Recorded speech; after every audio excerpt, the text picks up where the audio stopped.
Re-bienvenue à un nouvel épisode de 100% Ado, le balado où on parle des vraies affaires.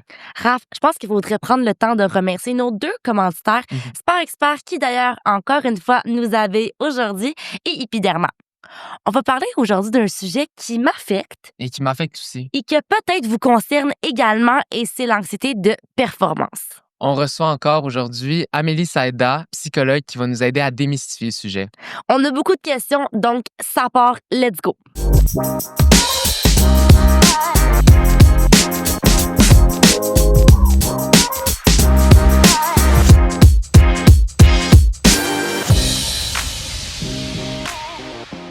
On a déjà démystifié l'anxiété dans un autre balado, mais aujourd'hui, on va aller plus en profondeur sur l'anxiété de performance. Et on a décidé de réinviter la psychologue Amélie Saïda parce qu'elle avait fait beaucoup réagir et elle avait donné vraiment des bons conseils. Donc, allô Amélie! Bonjour, bonjour. Bonjour! Merci de me réinviter. Oui, Merci. et on va déjà commencer avec la première question.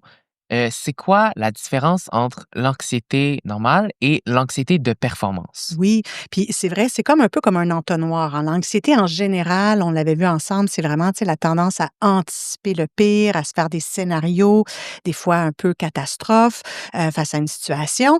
Par contre, dans l'anxiété de performance, c'est comme de l'anxiété un petit peu plus nichée.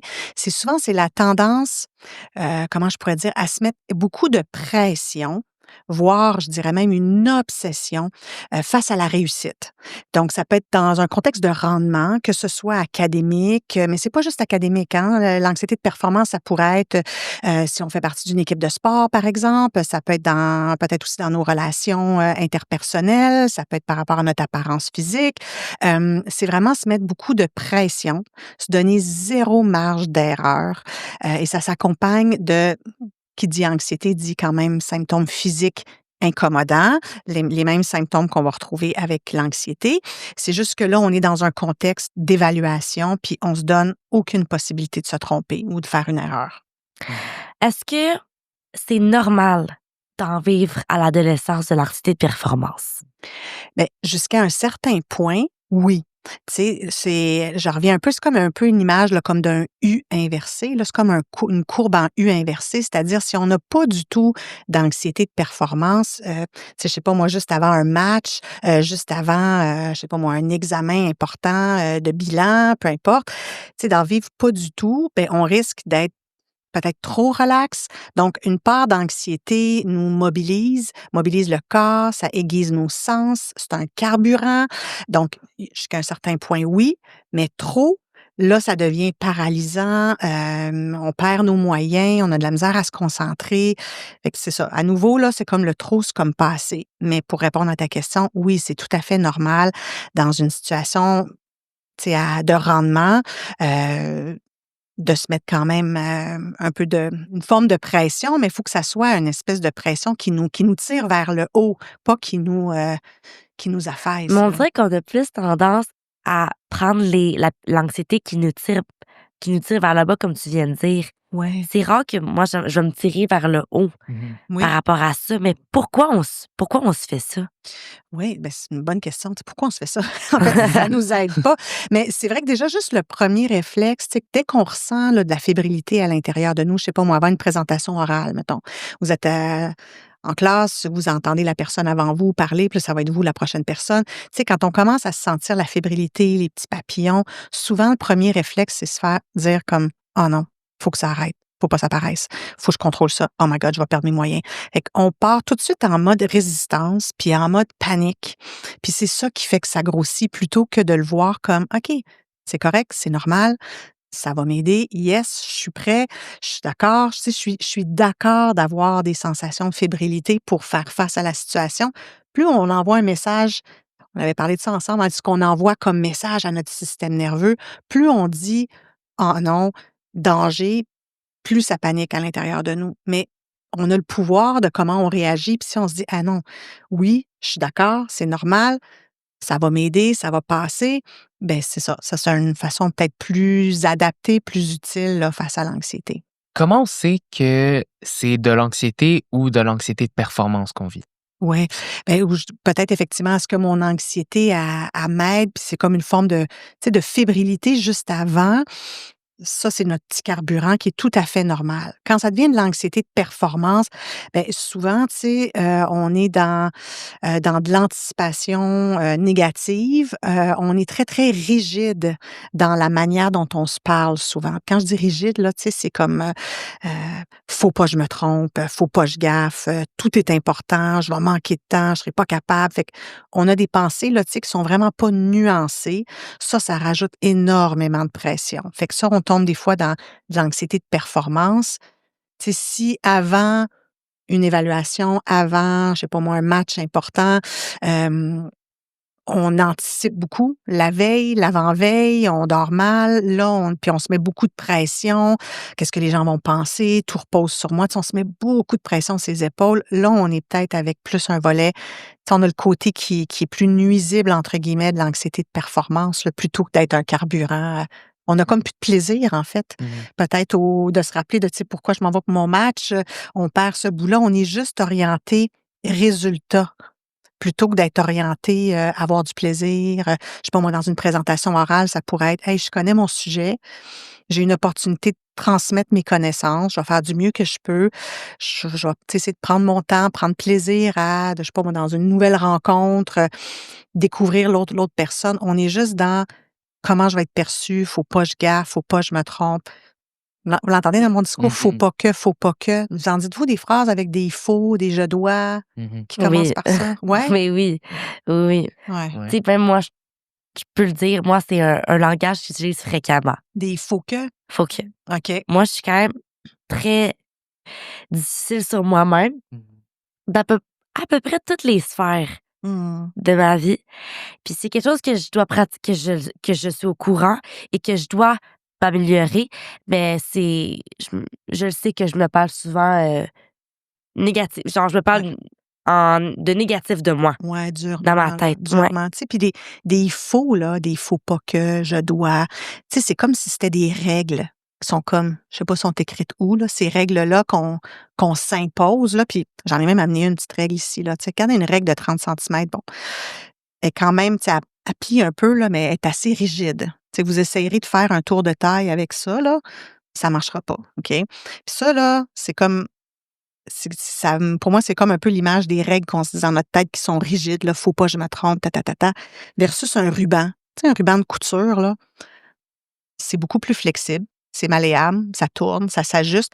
C'est le même outil, ça mesure, c'est un instrument de mesure, mais il est beaucoup plus flexible. Il va s'ajuster à notre taille, fait qu'on va pouvoir prendre la mesure beaucoup plus facilement.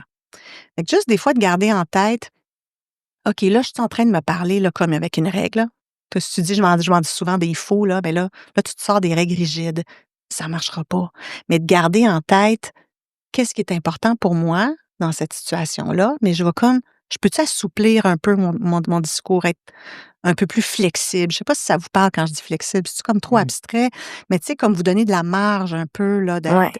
Se dans laisser les la mots. marge de faire des erreurs, puis de Mhm. pas être parfait, puis de pas te tu sais, c'est normal comme un coloriage, c'est normal qu'on déborde un peu du coloriage, tu sais, faut Oui, j'aime pas, ça, cette image-là. Ben oui, c'est ça.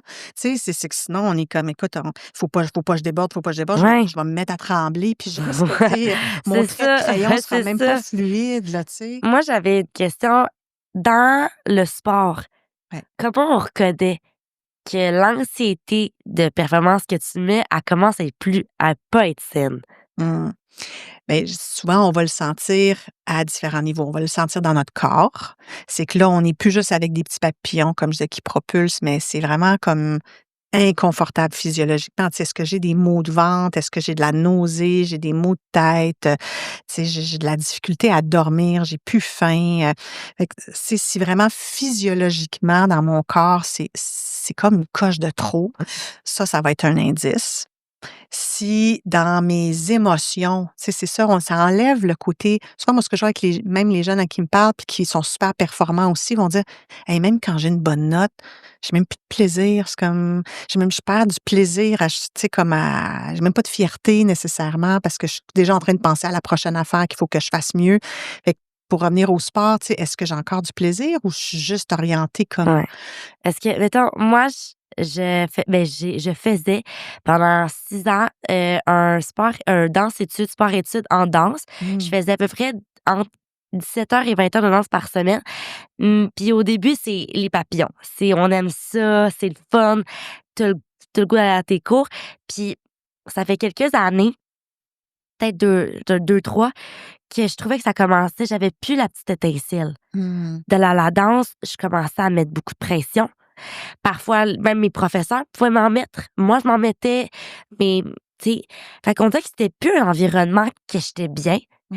Fait que j'ai pris ma décision, j'ai pris des réflexions, puis je me suis dit, est-ce que c'est normal que j'aie plus de plaisir à faire le sport que j'aime le plus? Ben, je suis sûre que c'est une réflexion quand même courageuse. Puis Ouais, de voir, tu sais, est-ce que je peux continuer à c'est danser, ça. mais dans le Puis, plaisir, mais exactement. peut-être pas à cette intensité-là, ou est-ce que je reste dans cet environnement-là, mais je regarde un peu comment je me parle pour m'enlever une couche, tu sais, qu'est-ce qui m'appartient, qu'est-ce Ouais, qui est l'environnement. Ça peut être la troupe de danse, ça peut être, tu sais, les coachs, mais ça peut être aussi moi à l'intérieur, tu sais, ça peut être un amalgame de ouais. différentes choses, mais de se questionner quand on sent que comme, ça me c'est en train de venir un peu C'est ça, je me pourrir ma sentais plus vie, bien. là. J'étais comme, puis on dirait que ça affectait toutes mes autres sphères de la vie. Ça l'affectait moi à l'école. On dirait que j'avais juste ça dans ma tête. J'étais comme, tu sais, pourquoi le sport c'est censé te faire bien, t'aimes ça, mais on dirait que j'étais comme, il y a quelque chose qui va plus. Donc, comme j'ai dit, j'ai pris la décision de arrêter Mmh. la danse parce que j'avais un point que ça rentrait plus. OK. Je pouvais plus. Mais je sais pas, est-ce que Raph, ça t'est déjà arrivé, ça, de te sentir comme ça ou non? Au volleyball, surtout, moi, je fais du volleyball. Ils te mettent beaucoup de pression pour être bon, être vraiment très performant. Mmh. Puis moi, je vais parler d'expérience, là. Ouais. Il y a une pratique, un matin, il était tôt. Moi, je me sentais so-so, Mmh. pas super. C'est normal, on se lève, Puis tu sais, là, des fois, on peut se ouais, ouais, lever le ouais, c'est matin puis on ça. n'est Il pas, était un bon 7 heures du matin. J'arrive dans ma pratique, puis la pratique va bien, elle va bien. Puis là, il nous pousse, il nous pousse, il nous pousse. Là, ça me rentre dans la tête, puis là, c'est comme, je me sentais comme plus bien. Mmh. On dirait que je me disais, OK, là, c'est pas bien ce que je fais, c'est pas bien ce que je fais, là. Mmh. Faut que je fixe ça, faut que je fixe ça. Puis Faut là, que. On revient mhm, avec des ouais, c'est ouais, ça. ça fait qu'on Mhm. Puis là, la pratique, elle continue. Et là, j'arrive à un moment où mon corps, il décide juste de shut down. Désolé de mmh. l'anglicisme, là, mais Ouais, il arrête de fonctionner. ouais. Je suis comme plus capable de fonctionner. Ce que tu décris, c'est tellement fréquent, Ouais. là. On va le voir même avec des gens comme genre même des Mhm, musiciens ou des choses qu'on dit: «Hey, écoute, mes doigts, ils ont arrêté de jouer sur mhm, le piano, là, c'est devenu c'est un C'est trop. blanc, c'est ouais, figé», ouais, là. c'était trop. Ouais. C'est comme j'ai vraiment arrêté. Je suis comme, Ton corps t'a envoyé genre un ouais, ouais, message. puis Oui. je suis tombé à terre littéralement. Mmh. Puis là, j'ai commencé à hyperventiler. J'étais comme overwhelmed. Ouais. Mais C'était vraiment trop. C'était ouais, la goutte qui Qui a fait fait ouais. déborder le verre. Puis ouais. là, depuis ce temps-là, c'est comme, à mes pratiques, c'est comme, j'essaie de plus prendre mon temps, puis essayer d'en parler au coach aussi. Ouais, Ah, faut en parler. super. C'est important, Ben, ouais. oui, écoute, ben, je vous trouve super courageux d'en parler comme ça, là. Je suis sûre que ça va parler à plein de jeunes qui vous écoutent, là. Puis s'il y a des parents qui écoutent aussi, ça va être très utile et aidant, tout le monde qui pourrait écouter, parce que c'est ça, c'est l'environnement, on peut le sentir, cette pression-là. On n'a pas le même niveau d'énergie nécessairement à tous les jours. Puis c'est courageux de retourner aussi, puis de voir comment est-ce que je peux peut-être y aller en me mettant moins de pression. Puis l'anxiété peut monter des fois, tu sais, à un point tel qu'on peut faire une attaque de panique. Je sais pas si Mhm. est-ce que ça vous dit quelque chose, ça, quand on parle des fois d'une attaque de panique? Parce que l'anxiété de performance, des fois, Mettons, peut ouais, monter à un point tel que c'est carrément une attaque de panique. une crise de panique, Oui, mettons? oui. Ben oui, 100%. Moi, ça peut m'arriver, heu, quand je vis, mettons, quand j'ai trop de stress. Ouais. Souvent, moi, ça peut m'arriver quand je parce que je suis quand même quelqu'un qui garde toutes mes je peux pas m'expliquer, mais j'accumule, j'accumule, j'accumule. Puis là, il y a un moment donné que ça l'explose. Puis là, c'est là que je pourrais faire une attaque de panique. Ouais. Mais Puis peut-être juste on le définit là, pour ceux qui nous oui, écoutent, c'est une attaque de panique, là, c'est pas quelque chose qui va durer 2-3 heures, là. C'est vraiment limité dans le temps. C'est généralement entre 5 et 15 minutes, 15-20 minutes. où on ressent en même temps, comme genre 5 sensations physiques Mhm. super intenses en même temps. Tu sais, palpitations, ça peut être souffle court, pression thoracique, frisson, chaleur. On peut sentir même des fois genre de l'engourdissement au bout de nos, tu sais, nos doigts, nos pieds, vision embrouillée, sentiment de tête légère. En tout cas, là, j'en nomme une couple, mais Ouais. puis ça, c'est des sensations qui arrivent comme de manière soudaine et imprévue. Puis ça fait vraiment comme une grosse vague, puis ça redescend après, là. Mais ça peut faire ça quand on se met beaucoup de pression, quand on est plus fatigué, pour différentes raisons, là, ça se pourrait aussi, là, que ça soit. C'est inconfortable, mais c'est pas dangereux. Comment les autres ont réagi face à ce que tu fasses une crise? Comment ils ont. Je veux savoir. OK. Ben, comment ça s'est passé? C'est que le coach est venu me voir. Il a dit: «Est-ce que ça va? Qu'est-ce que je peux faire pour toi?» Pendant ce temps-là, il y avait tous mes coéquipiers derrière moi. Mmh. Puis là, moi, dans ma tête, j'étais comme: «Oh my God, il me juge, il me juge. OK, Mmh. attends, je suis à terre, là. Il me voit de même. Je suis pas bien, là.» Puis Mmh. là, moi, dans ma tête, ça allait juste pas bien. Mmh. Puis là, j'ai 2 de mes amis qui viennent me voir. Ils me disent: «Comment ça? Est-ce que ça va? Qu'est-ce qu'on peut Mmh. faire?» Puis là, je m'étais senti mieux. Là, je Fait m'étais que tu as senti senti qu'il mieux. y a comme eu, Oui, c'est ça, de la bienveillance, oui, puis des gens qui sont venus vers ouais. toi, Ils là. sont venus me Ouais. voir, ils ont dit: «Est-ce que tu es correct? Qu'est-ce qu'on peut faire?» Puis moi, j'ai pas fini ma pratique, mais Mmh. les pratiques d'après, Ouais, ça allait vraiment mieux. Puis là, je me sentais mieux, puis j'en ai parlé au coach même. Mais Puis ça, ce que tu dis là, c'est vraiment, tu as vraiment beaucoup de force à l'intérieur de toi parce qu'il y aurait, ça peut être correct aussi, c'est pas du tout dans un esprit de jugement, mais le réflexe peut être aussi de dire: «Oh my God, ça a été, tu sais, moi je retourne plus c'est ça. jamais là.» mhm, Et mhm, c'est tout à ton honneur mhm, d'y être allé parce que souvent, ce qui arrive quand on fait de l'anxiété puis qu'on quitte des situations difficiles, que ce soit là-dedans, ça pourrait être quelqu'un qui fige pendant une présentation orale ou qui, juste avant, s'en va à la salle de bain puis retourne pas en classe, se dit vraiment, tu sais: «Hey, une chance, je suis pas retournée parce que sinon, là, j'aurais pas été capable de retourner.» mhm, Fait que c'est sûr que j'aurais refait une deuxième attaque de panique, mettons. Mmh. mhm, Fait que le fait d'éviter, ça, c'est souvent un piège parce qu'on s'auto-confirme qu'on n'aurait pas été capable la prochaine fois. Fait que juste le fait de retourner, tu fais le test de la réalité puis te dire: «Écoute, quand c'était un matin plus difficile, il y a eu un concours de circonstances, autant peut-être juste dans mon niveau d'énergie, tu peux, je sais pas moi, avoir mal dormi, tu peux combattre un virus, tu peux avoir différentes choses. Là, il y avait, tu sais, de la pression que tu ressentais et fait que déjà juste ça, d'être retourné, je te dis vraiment chapeau. Puis pour ceux qui écoutent, qui auraient ce réflexe-là d'éviter des situations, parce C'est que c'est un ça. réflexe naturel. mhm, Tu sais, le système nerveux, il cherche les sorties, là. Mais c'est quand on quitte ou qu'on fuit les situations à plus long terme, tu sais, le problème se maintient. mhm, Sur le coup, ça peut être correct. Tu sais, cette fois-là, dire: «OK, c'est terminé pour aujourd'hui. mhm, Je vais digérer tout ça. Je reviens, tu sais, plus en forme.» mhm, Et tu dis que tu en as parlé au coach. mhm. Fait que tu es pas resté tout seul avec ça? Non. Wow! Mais aussi, il est venu un peu d'anxiété avec moi quand j'ai décidé de retourner à la Mmh. prochaine pratique. Je m'étais dit: Comment ça va se passer?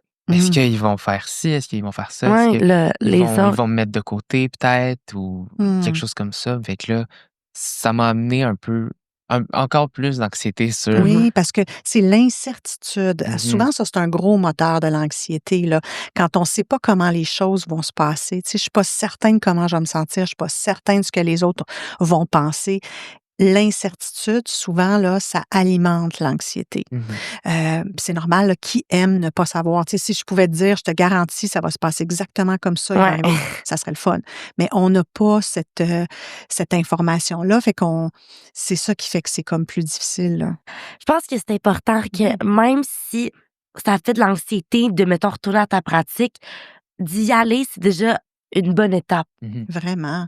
Parce que je pense, comme un peu tu dit, éviter, ça fait juste empirer. Oui. Moi, je trouve, mettons, moi, non, j'aime pas quelque chose, j'ai pas le goût de le faire, fais-le. Mmh. Comme ça, si tu le fais puis tu t'habitues, mettons, moi, j'ai peur des ascenseurs. Puis, mettons, j'étais comme, je prends l'escalier, je prends pas l'ascenseur, mais des prendre, à un moment donné, tu vas être comme, ton cerveau va dire, OK, mais ça va bien se passer. mh, J'aurai plus de stress. Ouais, ben, ce que tu décris, là, quand on affronte nos peurs, tu sais, c'est cette idée-là de, oui, on va s'exposer, mais je dirais, tu sais, sans non plus, tu sais, se submerger de stress aussi. Fait qu'il faut comme trouver une bonne zone. Tu sais, comme l'évitement, on va rien apprendre. En fait, on risque de juste conclure que on a bien fait, puis on sous-estime nos capacités d'adaptation, puis on développe pas, tu sais, de stratégie aussi pour affronter les peurs.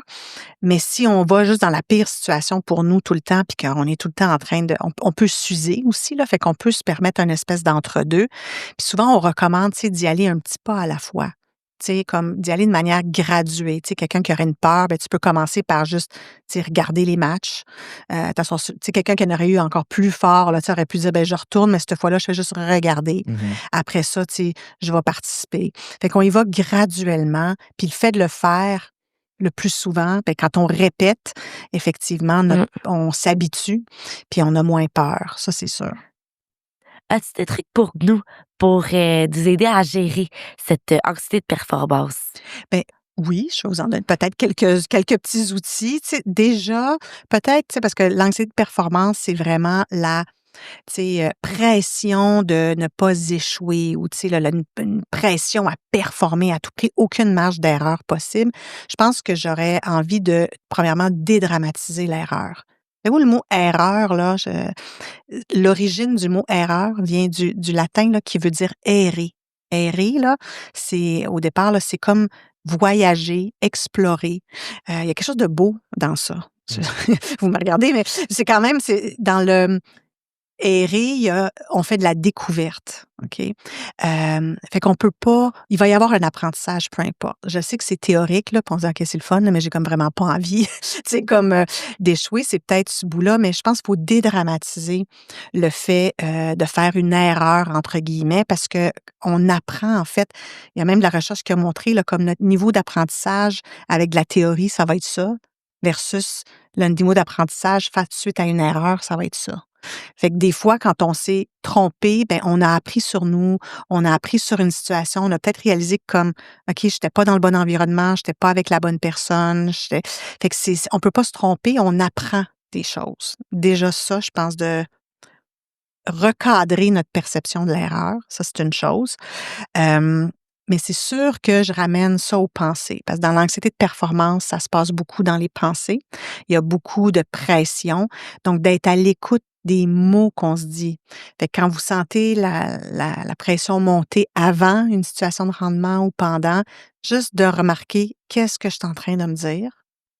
S'il le faut, là, écrivez-le même. Parce que des fois, de l'écrire, on prend, là, tu sais, avec une feuille, puis on prend un recul, puis on se dit: «Oh my God, je suis en train de me dire tout ça, moi, dans ma tête. C'est ces mots-là que je suis en train de dire. Hey, ça va être l'enfer, je serai pas capable, tout le monde va...» Tu sais, des «il faut que», des «je dois». Juste de le voir des fois, là, sur papier, des fois, on prend un pas de recul, puis on se dit: «OK, ça, je dirais pas ça à quelqu'un d'autre dans la même situation. Donc, qu'est-ce que je pourrais peut-être me dire de différent?» Puis encore là, je reviens avec cette idée-là, c'est pas de se dire, tu sais, tout va bien aller, mais c'est pas des lunettes roses, là, mais juste des pensées plus constructives. Y en a-tu des phrases, des fois, que vous avez soit déjà entendues, ou qu'un ami vous a déjà dit, qui vous a plus comme apaisé? Vous, les Mais moi, mots qui vous c'était apaisent. ma mère, quand j'étais jeune, elle me disait toujours: «On est toutes imparfaitement parfaits». Ouais, Puis ça la m'a toujours perfection n'existe c'est pas. ça, Ouais, comme, tu sais, rien n'est parfait. ouais. C'est des choses, mais je pense imparfaitement parfait. Mmh. On est toutes parfaits. Mais c'est le Oui, mot On est oui, tous le parfaits d'une façon différente. exactement. oui, Fait que je oui. pense que c'est le mot te le dit tout de suite, puis c'est quelque chose que je me dis: «Olivia, tu c'est correct que tu sois pas toujours parfaite. En fait, non seulement c'est correct, C'est c'est normal. normal, merci. C'est C'est normal». normal, c'est humain, puis c'est dans des moments de vulnérabilité, tu sais, quand on connecte avec les gens, quand on ose en parler, ben là, justement, les amis aussi vont voir, tu sais, si on est juste avec une apparence de tout est parfait, tout va bien, hem, peut-être que pour des gens, on va dire: «Hey, je vais être comme admiré», mais ça éloigne aussi. Tu sais, les gens vont comme pas oser, aller peut-être vers nous, nous parler et cetera. Fait que des fois, quand on ose se confier à quelqu'un: «Hey, je suis en train d'avoir un moment difficile, il y a tout ça qui se passe dans ma tête, je me mets tellement de pression». Ça envoie un message à notre ami ou à la personne à qui on se confie qu'on «J'ai confiance en toi, je te fais part de mon» et l'autre personne, elle sent, ben, tu sais, quand même, elle sent quand même privilégié d'avoir accès à ça, tu sais, ça renforce les liens. Fait que souvent, on se met beaucoup de pression, puis ça a plutôt un effet de s'isoler. Puis quand on en parle, ça rapproche, ça crée des connexions beaucoup plus vraies, beaucoup plus humaines. Oui, je suis d'accord, je suis très d'accord. Ouais. Est-ce que notre entourage peut impacter notre anxiété de performance? Tu sais, nos amis, notre cercle, tu sais? Ben oui, souvent les gens, des fois, sont pas mal intentionnés. Tu sais, on en a parlé des fois comme les coachs qui voulaient fort probablement cette fois-là, tu sais, juste comme monter le niveau d'énergie, vous encourager, vous stimuler. Fait que des fois, c'est pas mal intentionné, mais c'est reçu comme ça. Des fois, même les parents, puis ça, je vous le dis, là, souvent, les gens viennent à mon bureau, font ça, ben, quand ils ont un enfant, un jeune là, qui fait de l'anxiété de performance, les parents vont me dire, ben, je suis tout le temps en train de dire, fais de ton mieux, tu sais, fais juste de ton mieux, puis ça va être correct. Ça, c'est une petite phrase qui est un petit peu délicate, je dirais, parce que pour quelqu'un qui fait de l'anxiété de performance, déjà, souvent, dans sa personnalité, il est quand même déjà assez, c'est une personne qui est assez exigeante envers elle-même. Fait que des fois, fais de ton mieux. C'est comme, OK, mais là, fais de mon mieux, ça va jusqu'où, tu sais, parce que faire de mon mieux pour une personne, tu sais, quelqu'un qui fait pas de l'anxiété de performance va dire, bah, OK, là, j'ai révisé 1 heure, parfait, je vais aller jouer, là, dehors, je m'en vais faire autre chose, je m'en vais voir des amis. Tu sais, il va avoir fait le tour plus rapidement. Mais quelqu'un qui a de l'anxiété de performance, faire de son mieux, c'est comme ça peut être long. On peut encore essayer de réviser une autre fois. Donc, des fois, ce qui peut aider, ça va être vraiment de limiter peut-être le temps. Si vous vous connaissez, vous dites, moi, je le sais, là, quand j'étudie ou quand je me surprépare ou, tu sais, j'en fais trop, ben, des fois, se dire, OK, après, tu sais, 10 heures le soir, je tire la plug, comme on dit, tu sais, j'arrête. Ouais. Après, je sais pas, moi, quand j'ai relu mon texte 5 fois, puis je commence à avoir la nausée, puis tellement que je suis tannée de lire mon texte, peut-être que j'ai fait le tour de ma lecture, puis je suis prête, tu sais. Fait que ça peut être tu sais, je sais pas, avez-vous des signaux qui vous disent comme, OK, j'ai fait le tour, j'en ai fait assez, tu sais, pour Mais vous moi, c'est quand, limiter? mettons, mon cerveau, il rentre plus. Même si j'étudie, même si j'essaye, ça fonctionne plus. Je suis comme Mais là, non. Olivia, même si tu restes 1 heure à regarder ton texte puis ça rentre pas, ça sert à rien. Exact. Fais juste. Moi, c'est ça. Moi, je Ouais, pense moi que aussi, moi. il me le dit, mon corps me le dit. Super. Fait que vous les avez, vos signaux, tu sais. Ouais. Puis en fait, c'est que c'est des fois là, de rajouter tant de plus pour aller chercher peut-être 1% de plus ou peut-être même pas parce que là, on va être rendu dans le je me fatigue. Effectivement. Fait que Mhm. limiter. Mhm, mhm. Ouais. Ouais. Mais quelqu'un qui vit de l'anxiété de performance, est-ce Performance, que ouais. il peut juste la laisser de côté puis continuer sa vie comme elle l'était? Comme genre se mettre des ailleurs, Ouais, faire c'est comme ça. si Mettons, c'était pas Faire là. comme si elle était j'en pas ai là. pas. Mhm. Ouais. Ben, j'aurais envie de dire, essaye, tu vas voir si ça fonctionne, mais là, je ferai probablement, tu sais, non, je fais des blagues, là, mais en fait, tu sais, si on essaie de faire comme si c'était pas là, ça va nous rattraper.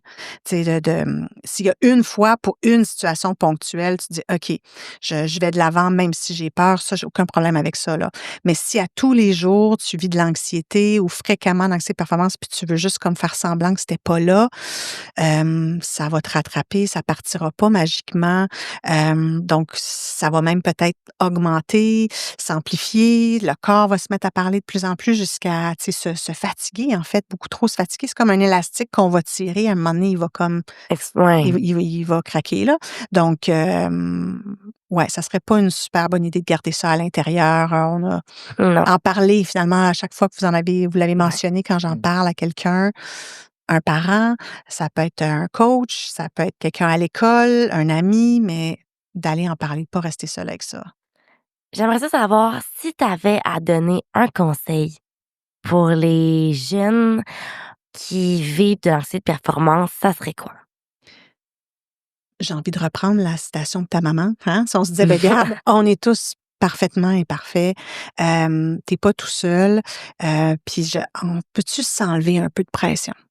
J'aurais envie juste on peut-tu s'enlever un peu de pression, et de juste être à l'écoute de comment je me parle, puis je peux-tu me parler avec la même bienveillance que je ferais avec quelqu'un d'autre? Tu sais, les amis sont venus rapidement vers toi. Tu sais, je peux-tu faire quelque chose pour t'aider? Tu sais, on va avoir un élan affectueux envers nos amis quand ils ont quelque chose de, tu sais, un moment difficile. Puis quand c'est nous qui avons un moment difficile, souvent on vient super dur envers nous. On est critique. On n'est pas dans l'ouverture puis l'inclusion. On prône beaucoup l'ouverture et l'inclusion dans plein de sujets. Mais quand c'est nous qui avons un moment d'anxiété, on a tendance à être très, très dur et jugeant. Fait que peut-être juste de se dire, je peux peut-être me permettre le même élan. Ouais. Je pense que je suis d'accord, puis je pense que c'est quelque chose mais tes conseils vont aider plein de gens, d'après moi, à mieux, comprendre puis à essayer de s'enlever un peu de pression sur les épaules. Donc merci beaucoup Ben, merci de de l'opportunité. Merci à d'être vous autres. revenu. Merci énormément, c'était Merci. super constructif et pour ma part, sûrement Ouais, Raph ouais, aussi, ouais, moi aussi, j'ai appris c'était plein super de choses. Donc constructif. merci beaucoup. Donc on se revoit pour un prochain épisode. N'oubliez pas de vous abonner. À la Bye! prochaine.